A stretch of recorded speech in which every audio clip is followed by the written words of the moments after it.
வணக்கம். ஜிகேஎஸ்வி ரவிச்சந்திரன். நிறைய பேர் சிஎன்சி ஆப்ரேட்டர் அப்படின்னு சொல்லி ரெஸ்யூம் அனுப்புறீங்க. எங்கள் டேட்டா பேஸ்லேருந்து செக் பண்ண ஒரு ஆய்வு முடிவு தான் இது.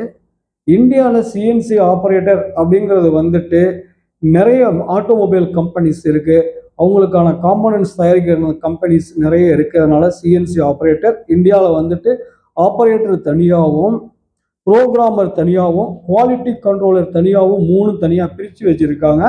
ஆனால் வெளிநாடுகளில் அப்படி கிடையாது. எக்ஸப்ட் இந்தியா, சைனாவை தவிர அரபு நாடுகள், சிங்கப்பூர் இங்கெல்லாம் எப்படின்னு சொல்லி கேட்டிங்கன்னா, சிஎன்சி ஆப்ரேட்டர்னா கேம் ப்ரோக்ராம் தெரிஞ்சிருக்கணும்.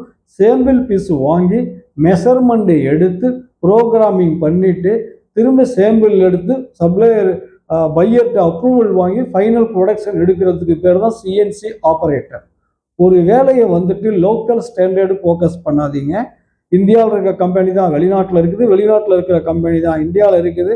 அதனால் இன்டர்நேஷ்னல் லெவலில் என்ன மெட்ரிக்ஸ், என்ன ஸ்கில் எதிர்பார்க்குறாங்களோ அந்த லெவலுக்கு நீங்கள் வளர்த்துக்கிட்டால் தான் கேமு சேம்பிளிங் மெஷர்மெண்ட் எடுத்து ப்ரொடக்ஷன் எடுத்து தர்றவங்களுக்கு 3500 ரியால் வரைக்கும் உங்களுக்கு சம்பளம் கிடைக்கும். 75,000 வரைக்கும் சம்பளம் தர்றாங்க. ஓகேங்களா? நீங்கள் நம்ம ஊரில் இருக்க சாதாரண ஒரு சிஎன்சியை வெறும் விசுவல் இன்ஸ்பெக்ஷன் பண்ணிக்கிட்டு மெஷினை பார்த்துட்டு இருக்கிறதுக்கு சிஎன்சி ஆப்ரேட்டரு கிடையாது. புரிஞ்சுக்கிங்க. உங்கள் ஸ்கில்லை இம்ப்ரூவ் பண்ணிக்கங்க. நல்ல சம்பளத்தில் வேலை கிடைக்கும். நன்றி, வணக்கம்.